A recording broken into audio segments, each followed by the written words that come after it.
할렐루야.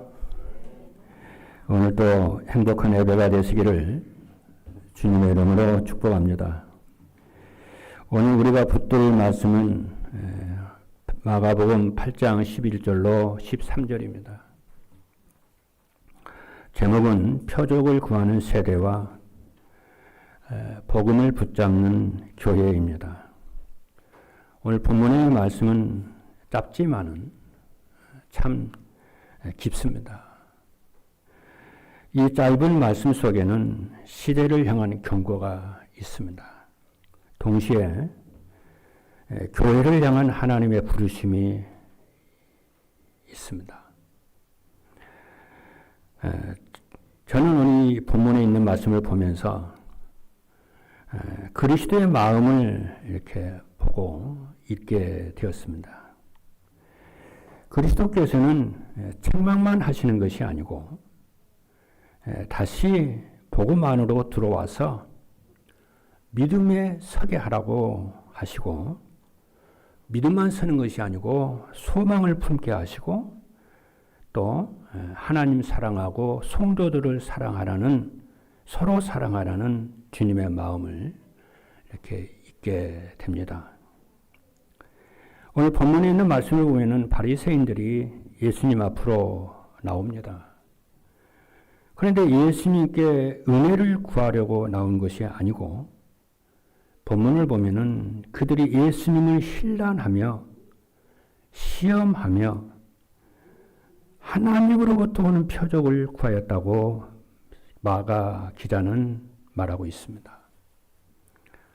얼른 보면은 신앙적인 질문처럼 보입니다. 하늘로부터 오는 표적을 보여주십시오. 이렇게 했어요. 하지만 그들 중심에는 믿음이 아니고 믿음에 정반대되는 마음이었습니다. 자기들의 기준으로 판단하려는 마음이었습니다. 그런데 사실은 여러분이 잘 알다시피 예수님께서는 이미 그 전에 충분히 표적을 보여주셨어요. 병든 자를 고치셨죠. 수많은 병자들을 고쳤습니다. 그리고 상한 자들을 그렇죠, 불쌍히 여기시고요. 그 어디 가는 등불을 끄지 아니하시고 상한 갈대를 꺾지 않으시고, 그리고 귀신 들린 자를 치유하셨으며 광야에서 오병이어와 7병이어로 백성들을 먹이셨어요. 그리고 예수님의 말씀에는 하늘의 권세가 있었고요. 사역에는 하나님의 나라가 임했고요. 아무리 봐도 예수님의 하늘의 표적은, 그리스도라고 하는 표적에는 모자람이 없었고 부족함이 없었어요. 문제는 뭐냐면은 이들이 다친 마음으로 예수님을 본 거예요. 의심하는 마음으로 예수님을 본 거예요. 마음을 딱 닫고 있는데 어떻게 복음이 들어가겠어요? 어떻게 은혜가 임하겠냐고요. 마음을 닫고 있는데요. 이것은 죄인의 슬픈 모습입니다. 바리새인들은 살아계신 하나님이 자기들 앞에 오셨음에도 불구하고 인격적으로 하나님을 만나지 못하는 그런 영적 상태에 있었어요. 오늘 본문에 있는 말씀을 보면요. 그토록 그들은 살아계신 하나님을 만나기를 원했거든요. 그런데 살아계신 하나님이 사람의 몸을 입고 오시니까 이들이요, 그 하나님을 알아보지를 못하는 거예요.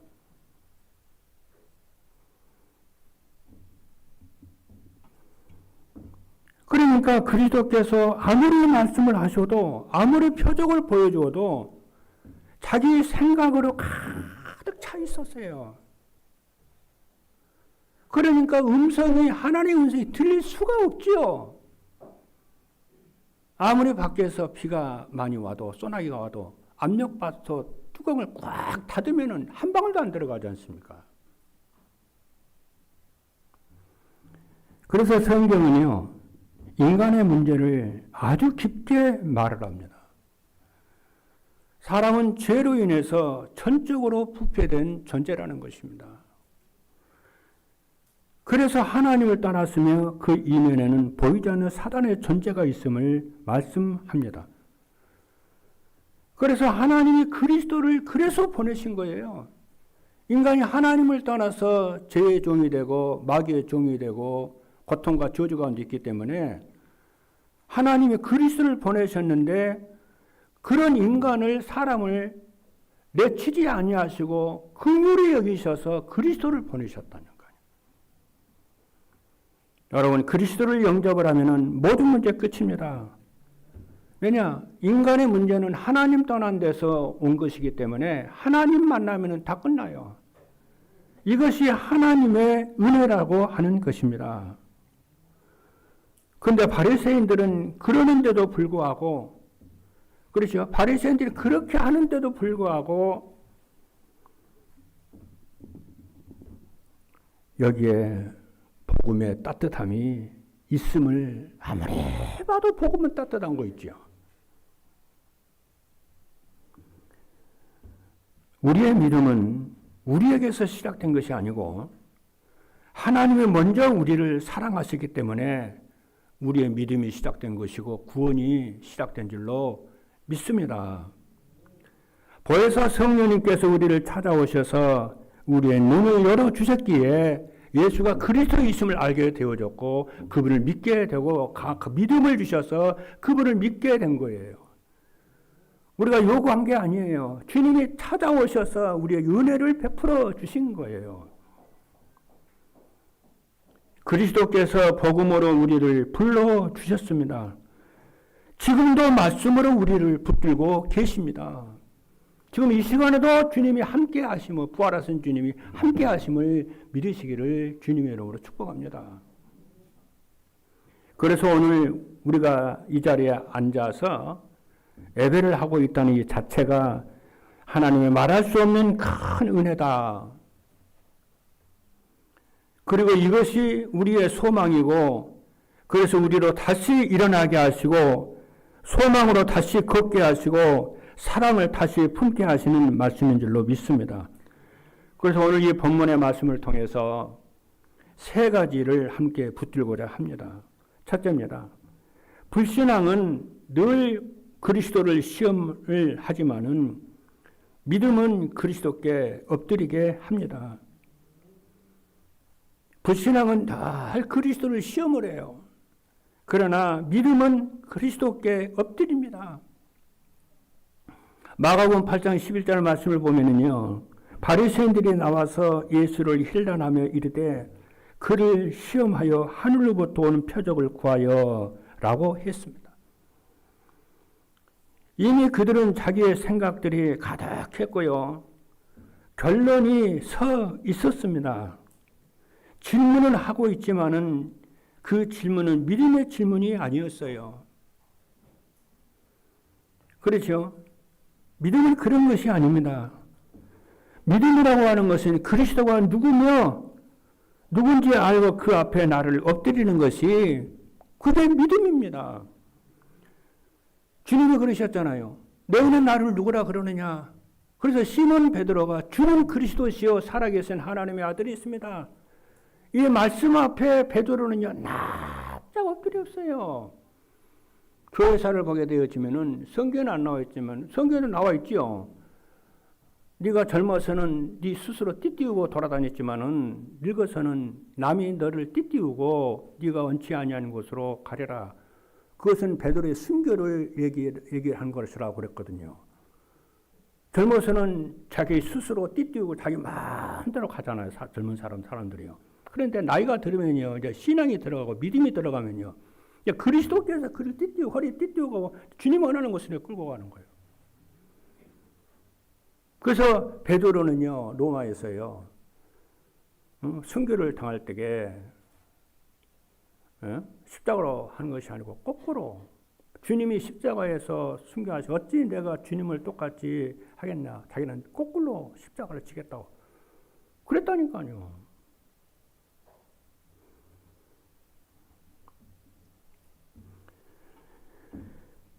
정말 예수가 그리스도고 참 선지자가 되시고 참 제사장이 되시며 참 왕이신 것을 믿으면요, 자기 주장과 자기 고백과 자기의 고집이 무너져 버립니다.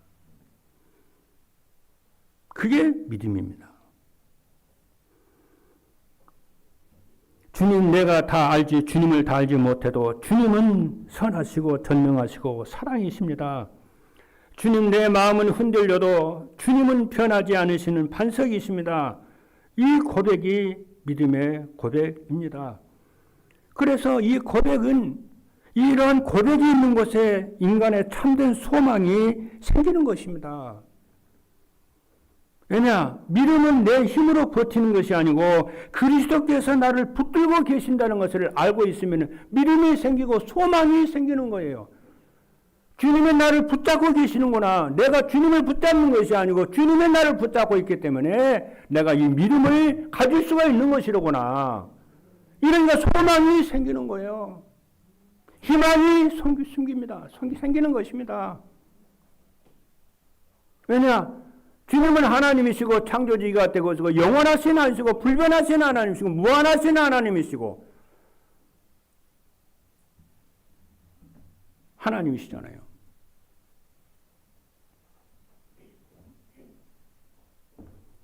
그래서 내 마음은 흔들려도 주님의 언약은 흔들리지 않습니다. 그래서 여기서 한 가지 더 나갑니다. 믿음과 소망이 있는 곳에는요, 사랑이 있습니다. 그렇죠. 믿음이 참되면 소망이 생기고요. 소망이 생기면은 사랑이 생기는데요. 하나님에 대한 사랑과 성도에 대한 사랑과 인간에 대한 사랑이 흘러갑니다. 그러나 불신앙은 주님을 시험합니다. 그러나 사랑은 그리스도 앞에 엎드리는 것입니다. 불신앙은요, 자꾸 따지고 계산합니다. 그러나 사랑은 제가 주님을 사랑합니다. 제가 주님을 따르겠습니다. 내가 신앙생활을 하다 보면요, 우리가 신앙생활을 하다 보면요, 때로는 시험 들 때도 있고, 때로는 하나님을 시험할 때가 있지 않습니까?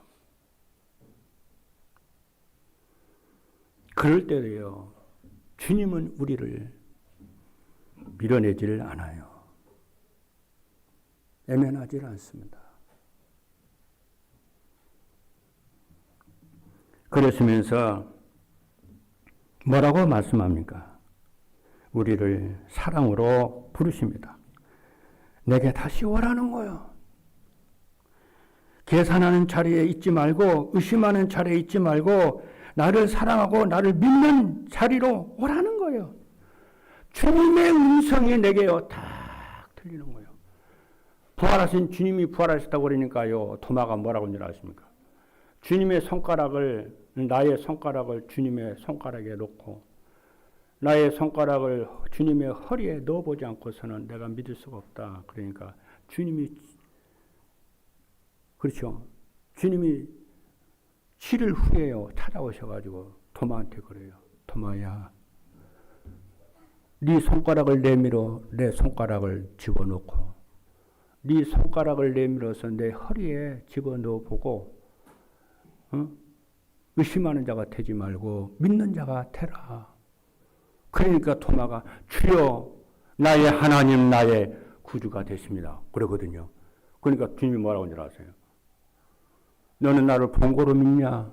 보지 않고 믿는 자가 복되도다. 여러분, 주님을 믿으시기를 주님의 이름으로 축복합니다. 언제요? 내가 위기 속에 있을 때, 고난 속에 있을 때, 의심이 들 때에, 너 그 의심하는 자리에, 계산하는 자리에, 따지는 그 자리에 있지 말고 믿는 자리에 나오라.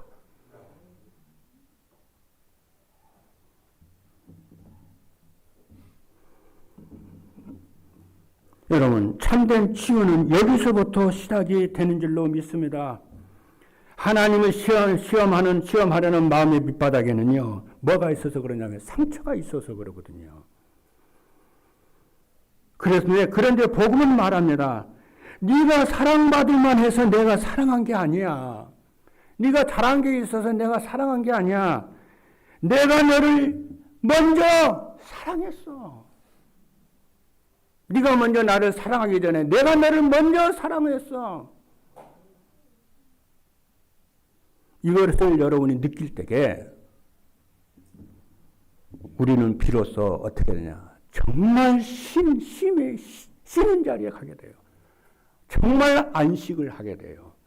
아, 내가 구원받은 게 내 때문이 아니구나. 내 경건 때문이 아니구나. 내 열심히 봉사 때문이 아니구나. 주님이 나를 붙잡고 계시는 거구나. 주님이 나를 사랑을 하셨구나.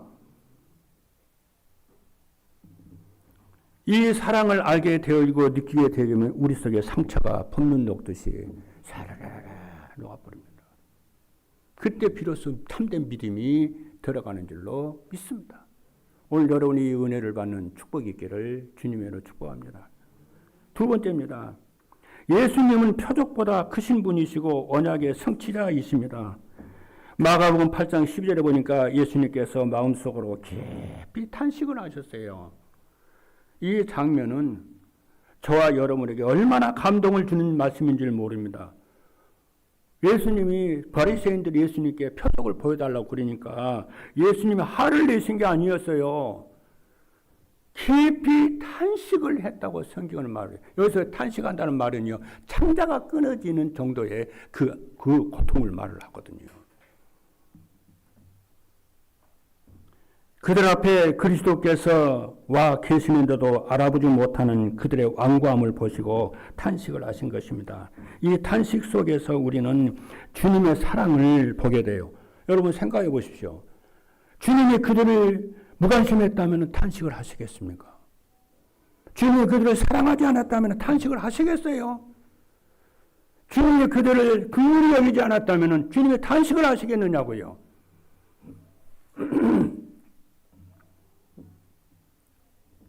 깊은 탄식 안 했을 거예요. 여러분의 자식들이 생각을 할 때에 어떤 때로는 밤잠을 못 자고 설칠 때가 있는데 자식을 사랑 안 하면 그럴 수가 있습니까?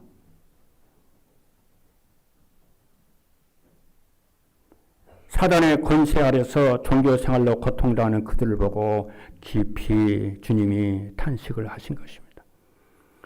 예수님은 모든 언약의 성취자이신 줄로 믿습니다.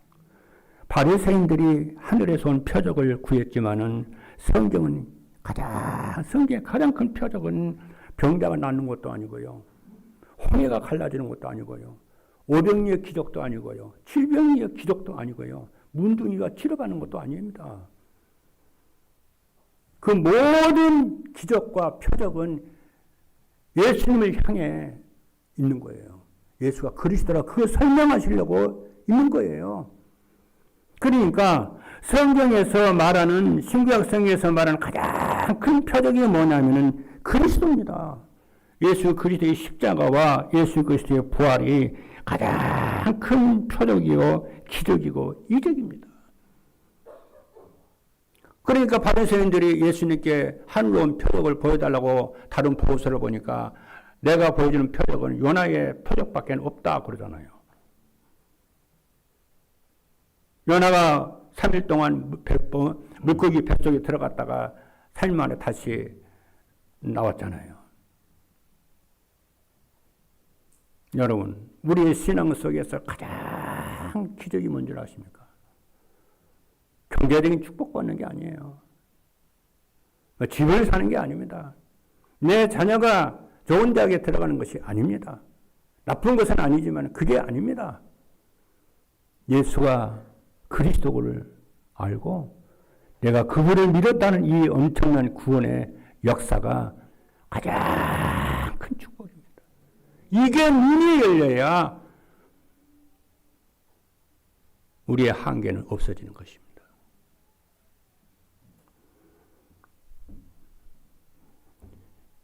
그리스도의 이 언약을 붙잡을 때에 말씀의 성취가 되고 기도 응답이 되어지고 하나님 나와 함께 동행하는 역사가 일어납니다. 하늘과 땅의 모든 권세를 주시신 권세를 가진 그리스도께서 나와 함께 하시고 동행하시는구나. 주님이 내 것이구나. 그래서 하늘과 땅의 말은 내 것이구나. 이게요 발견이 됩니다.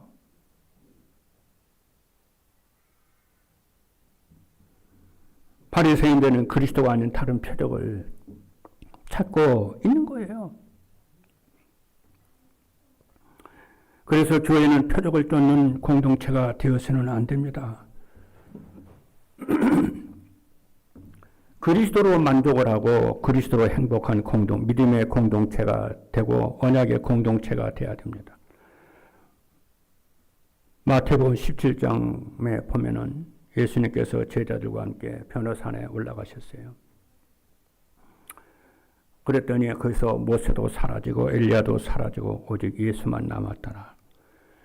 예수 그리스도가 인생 최고의 표적이요 지식이요 응답인 줄로 믿으시기를 바랍니다. 우리가 믿음이 약해질 때 어떻게 됩니까? 그리스도보다 현실이 더 크게 보입니다. 복음보다 문제가 더 크게 보이고요. 그래요. 괜찮습니다. 이때 예수가 그리스도라는 언약을 회복할 시간인 줄로 믿습니다. 환경이 변해도 그리스도는 변화되지 않습니다. 내가 그리스도를 붙잡는 것이 아니고 그리스도께서 나를 붙잡고 계십니다. 이 고백 속에 믿음과 소망과 사랑이 일어납니다. 그리스도는 따뜻한 분입니다. 주님은 우리를 끝까지 사랑하시고요. 우리를 기다리시고 붙잡고 계시는 줄로 믿습니다. 그래서 성경에 그리스도는 하루를 천년같이 천년을 하루같이 우리를 기다리신다고 그랬어요. 그래서 우리는 기도가 필요합니다. 기도는 억지로 무엇을 받아내는 것이 아닙니다. 기도는 주님을 바라보는 시간입니다. 나를 사랑하셔서 십자가에 죽으시고 죽음에서 다시 살아나시고 부활하셔서 주님이 함께 하시고 그저 사랑하시고 사역을 이루신 그것을 묵상하는 시간인 줄로 믿습니다. 그게 기도예요. 주님을 사랑하고 나를 위해 사랑하신 그 십자가와 그 부활과 나와 동행하시는 그 주님을 묵상하고 바라보고 그것이 참된 기도입니다. 그것이 오직 복음이고 복음 누리는 기도가 그거예요. 우리가 다른 사람에게 은혜를 받으면은 어떻게 합니까? 자금 하나, 선물 하나 준비해가지고 평생 내가 이 은혜를 잊지 않겠습니다. 그러잖아요. 진짜 은혜가 뭡니까? 내가 주님이 나를 위해서 죽으시고 부활하셔서 함께 하시고 구원을 이루신 그 사랑을 잊지 않는 거예요. 잊지 않고 늘 기억을 하고 묵상을 하고 감사하고 찬양하고 영광을 돌리는 거예요. 저는 오늘도 아침에요. 뒷산 올라갔어요. 올라가서 1시간 동안요. 호흡을 크게 하면서 주님이 나를 위해서 이루신 살려가신 일을 생각하면서 묵상하면서 감사하면서 찬양하면서 1시간 주님과 동행하고 내려왔어요. 그날 오늘 생각대로 내려오면서 그런 생각이 아고 겨울에는 눈이 어떻게 하면 좋지? 아 그래. 우리 사모와 함께 전철 타고 겨울에 나 기도회 하러 가야 되겠다. 전철 투어. 제가 왜 산을 가냐면요. 이렇게 앉아서 이렇게 교회에서 이렇게 기도를 하려고 하니까 새벽에는 그렇게 기도하죠. 근데 앉아서 기도하니까 자꾸 졸려요. 여러분 어떠세요? 제가 젊어서는 안 그랬거든요. 나이가 먹어서 어떻게 그런지 모르겠는데 자꾸 앉으면 졸려요. 그래서 어떻게 하면 이 졸리지 않고 기도를 할 것인가를 생각을 해본 게 걸으면서 기도를 해야겠구나. 그러니까요. 생각이 막 기도를 집중해서 하니까 기도가 되더라고요. 그래서 이제는 겨울 같은 데 어떻게 하면 좋지? 우리 집사람과 함께 전철 타면서 하고 그 동네에 가가지고 밥도 먹고 다시 또 또 오면서 기도하고 어떤 때는 차를 타고 기도하는 훈련을 좀 해야 되겠다. 예. 아침에 우리 장로님 기도했잖아요. 아침에 인생 최고의 시간을 만들라고. 낮에 세계를 정복하고 밤에 기도하라고 그러죠. 어떻게 하면 이것을 기도로 24 기도를 체질화시키지?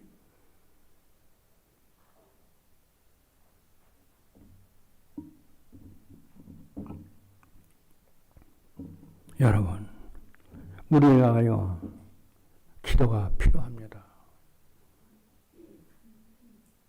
여러분, 진짜 기도를 하기 위해서 내가 어떻게 새벽 기도를 회복할 것인가 고민 좀 해보세요.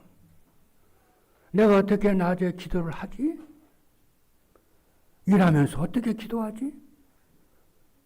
어떻게 사업하는데 그말 어떻게 기도를 하지? 하니까 안 돼. 그러지 말고 어떻게 하면 기도의 이 한계를 뛰어넘지? 고민 좀 해보십시오. 여러분이 기도를 회복을 하면은 하나님이 그리스도께서 여러분과 함께 임마누엘로 역사하심을 발견하게 되고 여러분 생각이 바뀌는 역사가 일어날 줄 믿습니다. 그 모습을 보고 여러분의 후대들이요, 그렇죠, 감동을 받을 거예요. 그 하나님의 말씀 앞에 작은 거라도 순종해 보려고 그렇죠, 해보세요. 따지는 자리에, 그렇죠, 그런 자리에 있지 말고, 의심하는 자리에 있지 말고, 무심한 자리에 있지 말고 믿음을 가지고 작은 것이라도 여러분들이 할 줄로 믿습니다. 그것이 모여져 가지고 여러분들 세계복음하는 영적 서밋으로 오력이 회복되는 하나님의 사람들로 여러분이 세워지게 될 줄로 믿습니다. 세 번째입니다. 복음을 붙잡는 교회가 전도하고 후대를 살리고 치유하는 통로가 됩니다. 그렇죠. 마가복음 8장 12절에 보니까 예수님이 말씀합니다. 내가 진실로 너희에게 이르노니 이 세대에 표적을 주지 아니하리라 하셨습니다. 이 말씀이 무겁습니다. 이미 충분히 표적을 보여주었음에도 불구하고 계속해서 거절하고 표적을 구하는 그들에게 주님이 더 이상 표적을 반복하지 않습니다. 그리고 오늘 본문 8장 13절의 말씀을 보니까 그들을 떠나 다시 배에 올라 건너편으로 가시니라 그렇게 나와요. 아니 표적을 보여달라는데 보여주지도 안 하고요. 도리어 배 타고 예수님이 떠나버리는 거죠. 이 장면은요, 저와 여러분에게 경각심을 줍니다. 그리스도를 계속해서 거절하는 것은 결코 좋은 신앙의 자세가 아닙니다. 그런데요, 오늘 본문에 있는 말씀을 보면은 그리스도를 거절하는 세대만 보여지는 것이 아니에요. 동시에, 그렇죠, 그리스도 표적을 보여달라고 하는 그 세대만 예수님이 거절하고 떠나는 것이 아니고 동시에 복음을 붙잡아야 할 교회를 보여주십니다. 여러분, 세상이 표적을 찾을수록 교회는 오직 복음으로 돌아가야 됩니다. 세상이 자극적인 것을 찾을수록 교회는 말씀과 기도 속으로 들어가야 되는 것이고, 그렇죠. 세상이 의심할수록 교회는 믿음과 소망을 가지고 하나님 앞에 나가야 될 줄로 믿습니다. 그 사랑과 믿음과 소망에는 그리스도가 중심이 되어 있어서 믿음과 소망이 이룬 회복을 해야 될 줄로 믿습니다. 그러잖아요. 주님의 표적을 보여달라고 하니까 주님이 거절을 하고 떠나버리잖아요. 그럼 무슨 메시지입니까? 메시지가 있는 것이고 의도가 있는 거잖아요. 내 사랑하는 교회들아, 내 사랑하는 자녀들아, 저들을 본받지 말고 너는 믿음에 거하게 되고 말씀에 거하게 되고 은혜에 거하게 되고 따지는 자리에 있지 말고 믿음의 자리에 평안의 자리에 있으라는 거잖아요. 그게 하나님 음성하고 그게 하나님의 메시지잖아요. 왜 그러냐 하면은요, 사람을 살리는 것은 자극이 아니고 복음이기 때문에 그렇습니다. 사람을 바꾸는 것은 분위기가 아니고 성령의 역사 때문에 그렇습니다. 아무리 세상이 약할지라도 교회의 미래는 세상의 흐름에 좌우되는 것이 아니고 복음의 능력 안에 있는 줄로 믿습니다. 이것이 신구약 전체에서 말씀하시는 해답입니다, 여러분. 그렇잖아요. 아니, 교회 분위기가 그런다고 인생의 변화가 됩니까?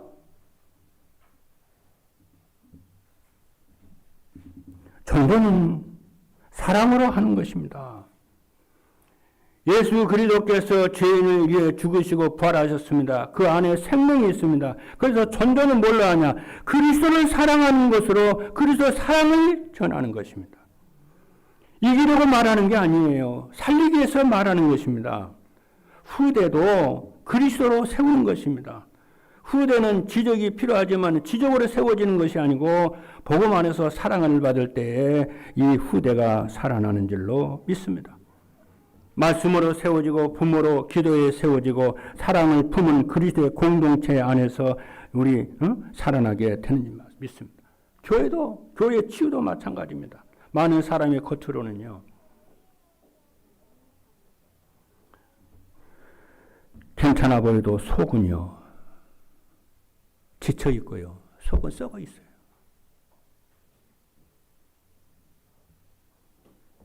상처가 있습니다. 우리 후대들요. 속에 상처가 많아요. 여러분 사람들이 겉모습하고 뭐 화장하고 뭐 하니까 멀쩡하게 보이죠. 안 해요. 안 그래요. 상처가 많아요. 지쳐 있어요. 속은 썩어 있어요. 그걸 보여야 진정으로 왜 복음이 필요한지, 왜 사랑을 해야 되는지, 왜 믿음으로 해야 되는지, 왜 소망을 우리가 가져야 되는지 알게 돼요. 속으면 안 돼요.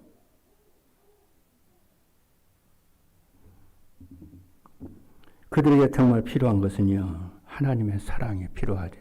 내 사랑도 필요한 거 아니에요. 하나님의 사랑이 필요하고 그리스도의 사랑이 필요합니다. 그 하나님 만나는 길이 예수 그리스도입니다. 예수 그리스도를 나의 구주로 영접을 할 때에 우리는 하나님을 만나게 되어지고 하나님의 사랑을 전할 때에 모든 사람들은 소망이 생기고 기도가 살아나고 그렇죠. 믿음이 살아나고 희망이 살아나고 용기가 생기고 그래요. 전도의 문이 열리고 후대가 살아납니다. 치유의 역사가 일어납니다. 왜 그러냐면은 교회 안에는 살아계신 그리스도가 계시고 성령이 역사하기 때문에 그렇습니다. 하나님은 교회를 사랑하시고 여러분 한 사람 한 사람을 사랑하십니다. 믿으셔야 됩니다. 여러분의 있는 처지와 상황에서 주님은 여러분을 구하신 능력과 권능이 있음을 믿으시기 바랍니다. 믿을 때 변화의 역사가 일어나고 성령의 흑암이 무너지는 거예요. 결론입니다. 사랑하는 성도 여러분, 오늘 본문은 우리에게 두 길을 보여줍니다. 하나는 표적을 구하는 세대의 길이고요. 다른 하나는 복음을 붙잡는 교회의 길입니다. 표적을 구하는 세대는요, 늘 보여달라고 그래요. 그러나 복음을 붙잡는 교회는 고백합니다. 주님, 충분합니다. 그리스도의 십자가면 충분하고 그리스도의 부활이면 저는 충분합니다. 주님, 표적보다 그리스도를 붙잡게 하옵소서. 주님, 내가 주님을 사랑합니다. 주님이 나의 소망이시고 주님이 나의 주인이십니다. 나의 하나님이십니다. 내 생명과 내 미래와 내 자녀와 나의 모든 것이 주님의 손 안에 있음을 저는 고백합니다. 하나님, 내가 사람을 두려워하지 않게 하옵소서. 가난을 두려워하지 않게 하옵소서. 병든 것을 두려워하지 않게 하옵소서. 원수를 두려워하지 않게 하옵소서. 이 모든 것보다 더 두려운 크신 분이 하나님이신데 하나님을 두려워하게 하옵소서. 성경에 그랬어요. 너희 생명과 미래와 모든 것을 쥐고 있는 그 하나님을 두려워하라고 그런 거예요. 눈에 보이는 그런 거 너 두려워하지 마.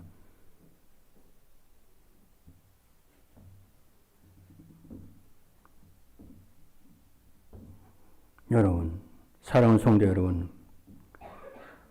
표적보다 그리스도를 선택하게 하옵소서. 두려움보다 믿음을 선택하게 하옵소서. 낙심보다는 소망을 선택하게 하옵소서.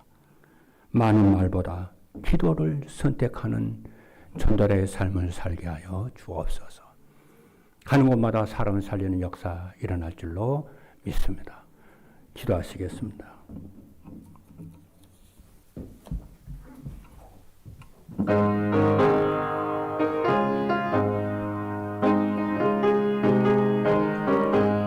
살아계신 하나님 감사합니다. 오늘 표절 구하는 세대와 복음을 붙잡는 교회라고 했는데 주신 것을 감사합니다. 주여, 표적보다 그리스도를 선택하게 하시고 두려움보다 믿음을 선택하게 하시고 낙심보다 소망을 선택하고 미움보다 사랑을 선택하고 절망보다 소망을 선택하는 믿음의 사람들 되게 하여 주실 줄로 믿습니다. 이 한 주간 이 말씀 붙잡고 하나님 승리하게 하여 주실 줄로 믿습니다. 주님이 승리하셨으니 우리도 승리할 것을 믿습니다. 살아계신 예수 그리스도 이름으로 기도하옵나이다. 아멘.